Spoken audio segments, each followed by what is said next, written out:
Mickaël Olivier, je suis romancier, scénariste et j'ai écrit un roman qui s'appelle La vie en gros.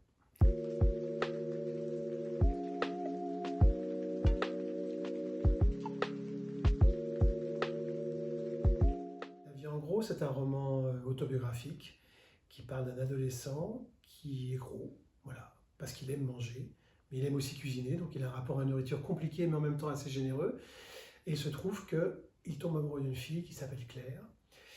Et à partir du moment où il veut plaire à Claire, il se rend compte qu'il ne se plaît pas à lui-même.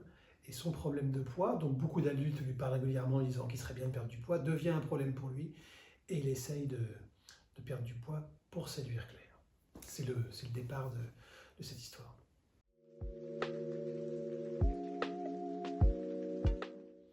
Mon inspiration, je n'ai pas été chercher très loin. Ça a été vraiment mon adolescence, mon expérience.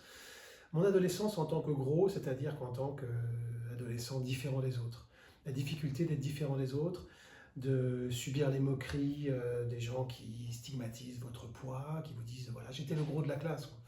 Et cette année particulière où effectivement j'ai été amoureux d'une fille qui s'appelait Claire, hein, comme dans le roman et comme dans le film La vie en gros, c'est vraiment la même chose. Et c'est plein de souvenirs et c'était pour moi le moyen surtout de parler de la différence et de la difficulté des différents et de comment se faire accepter tel qu'on est et comment s'aimer soi-même tel qu'on est.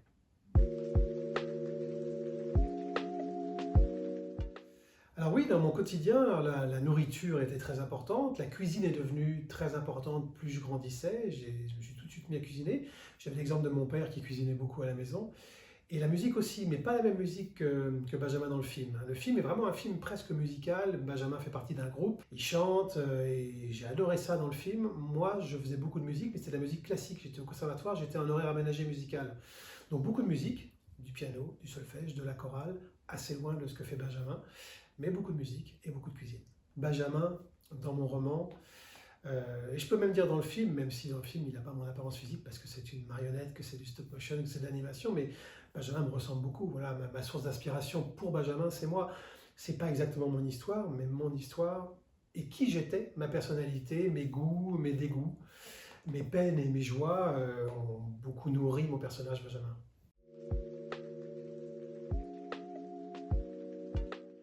La vie en gros reste mon livre, je vais dire mon livre fétiche. C'est difficile de lire mon livre préféré parce que je n'estime pas qu'il soit meilleur qu'un autre. C'est pas forcément le livre que j'ai le plus vendu. Il s'est beaucoup vendu, mais j'ai un autre roman qui s'appelle Frères de sang, un roman policier qui était vraiment mon best-seller, comme on dit. Mais La vie en gros reste mon livre fétiche pour deux raisons. Parce qu'il est autobiographique et parce que les jeunes lecteurs l'ont adopté, donc ont adopté mon histoire et c'était très touchant pour moi. J'ai fait beaucoup de rencontres, rencontré beaucoup de jeunes à l'époque où il est sorti qui me posaient des questions sur le livre, sur moi, sur l'amour, sur le fait d'aimer manger et d'être gros. Donc c'était très touchant et ça m'a accompagné une partie de ma vie. Et aussi le succès de ce livre a changé ma vie d'écrivain parce que c'était mon deuxième roman. Il a eu un gros succès, il a eu 19 prix littéraires. Il a été d'abord adapté pour la télévision, pour M6, puis devient un film aujourd'hui d'animation. Donc c'est un livre qui m'a apporté beaucoup de joie, beaucoup de cadeaux depuis une bonne vingtaine d'années maintenant. Je dis maintenant que c'est un peu le livre de ma vie, au sens, ça raconte ma vie, mais c'est le livre de ma vie. Parce que voilà, ça, j'ai écrit beaucoup de livres, mais celui-là reste, à travers les générations, le livre qui est toujours le plus lu, plus aimé et qui m'amène beaucoup, beaucoup de joie. Ça a commencé il y a longtemps. Ce qui s'est passé, c'est que La vie en gros a été traduit dans beaucoup de pays, dont le tchèque. Et moi, j'ai été invité par mon éditrice à Prague pour faire une tournée promotionnelle du roman. Il y avait un salon du livre, il y avait une troupe de théâtre qui jouait La vie en gros au théâtre, donc j'ai accompagné une ou deux représentations avec des rencontres après le spectateur. Et 3 semaines avant ma venue, il y avait quelqu'un qui a téléphoné à la maison d'édition, qui s'appelait Kristina Duvkova, qui était réalisatrice, et qui dit « J'ai adoré ce bouquin, je l'ai lu à ma fille, et j'aimerais en faire un film. » Et là, ils m'ont dit bah, « Écoutez, c'est formidable, l'auteur français vient dans 3 semaines. » Et donc, on s'est rencontrés à une table, dans un bar, on a parlé une petite heure, et tout ce que m'a dit Kristina sur le livre, ce qui l'avait touché, était exactement ce qui comptait pour moi. Elle avait son idée en tête, elle voulait faire un film d'animation, que ça devienne son histoire, son film, avec son imaginaire, qui est très présent dans le film, hein, c'est vraiment un imaginaire à elle et pas à moi, mais tout ce qu'elle voulait garder, tout ce qui l'avait touché, était ce qui comptait pour moi, et je me suis très vite dit, c'est la bonne personne pour que cette histoire, mon roman, mais qui est aussi mon histoire, devienne un jour un film d'animation.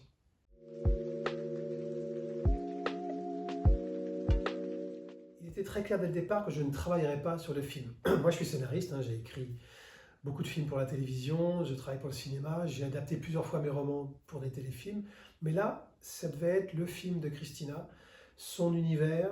L'équipe est à Prague, c'est un film qui a été tourné et écrit en langue tchèque, je ne parle pas le tchèque, donc voilà, c'était pas le propos. Par contre, ils m'ont régulièrement, pendant toutes ces années, tenu au courant, j'ai reçu des mails, je recevais des dessins, des croquis, des résumés de l'histoire, de comment il la faisait évoluer. Ils m'ont tenu au courant très gentiment, je répondais toujours un mot gentil pour les encourager, mais sans jamais donner mon avis, c'était vraiment leur film. Et donc voilà, donc j'ai suivi ça au fil des années, jusqu'au jour où le film était prêt, où il m'a montré.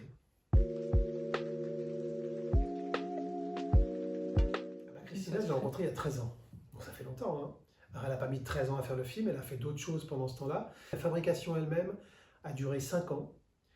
5 ans qui comprennent le tournage, 2 ans et demi de tournage, c'est-à-dire quotidiennement sur 5 plateaux différents, avec 4 marionnettes de Benjamin différentes, des prises de vue tous les jours. Il faut bien comprendre qu'un film d'animation, c'est à peu près 12 images par seconde. Le film fait 80 minutes, donc voilà, je vous laisse faire le calcul. Ça fait beaucoup de prises de vue, qu'à chaque fois il faut éclairer, il faut bouger le personnage, il faut éclairer les décors différemment, les bouger, donc c'est un travail colossal. Et après, le montage, le mixage, la musique, les chansons, enfin voilà, c'est 5 ans de fabrication pour arriver à ce très beau film à l'arrivée.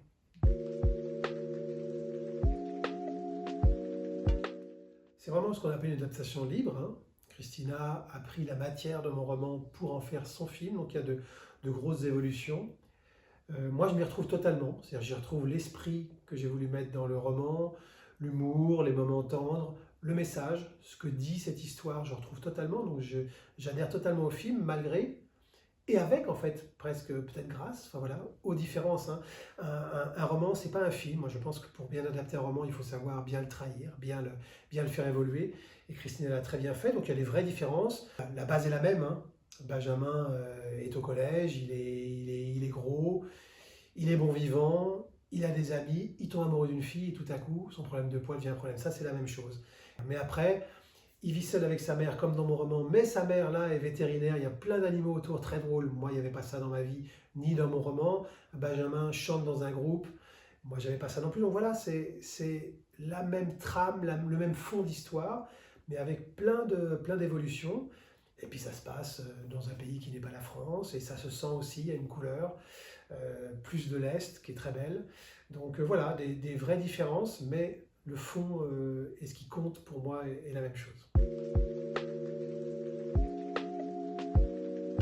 Oui, Christina voulait faire un film en stop motion. Alors moi j'ai vu des choses qu'elle a fait. Effectivement, c'est une technique qu'elle aime beaucoup et qu'on trouve beaucoup dans les pays de l'Est et en République tchèque. Mais elle a fait aussi un très joli film de fin d'études en 2D, hein, dessin animé, plus classique, très beau, donc elle a un peu tous les talents dans ce domaine-là. Mais là, dès le départ, elle voulait faire cette technique de stop motion, c'est-à-dire image par image. Chaque fois qu'il y a un mouvement, chaque fois il faut faire une image, et c'est image après image que ça crée un mouvement et que ça crée un film. C'était son projet dès le départ, elle m'en avait parlé dès le premier jour. La version finale du film, je l'ai découverte il y a à peu près un an, hein, donc un an avant la sortie officielle française du film, qui est le 12 février. Christina, la production tchèque, a organisé une projection privée pour moi et mon éditeur et mon éditrice à Paris. J'ai vraiment adoré le film tout de suite. Enfin, j'étais très ému en fait. C'est une longue histoire, hein. Pour moi, La vie en gros, c'est une longue histoire. En vérité, elle commence quand j'ai 14-15 ans, que je suis gros. Puis j'écris ce roman à l'âge de 30 ans. Le roman devient un succès et change ma vie d'auteur. Et puis, encore 13 ans plus tard, il y a un film qui arrive. Et ce film, je le trouve beau, poétique, drôle. La première projection m'a beaucoup ému. Et j'ai été aussi ému par l'émotion de Christina parce que je me suis rendu compte qu'elle avait peur que je n'aime pas le film. Et j'ai trouvé ça très touchant parce que c'est son film.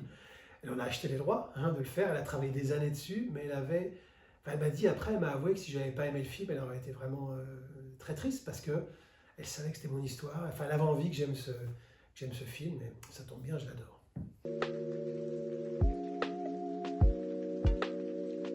Je crois que ce livre, ce film, et ce livre d'ailleurs, mais on parle du film aujourd'hui, ce film est très bienveillant et montre la diversité de la société et comment on est plus fort si on s'accepte tous tel qu'on est. Donc je crois qu'on sort de ce film avec le sourire et réconforté, qui qu'on soit.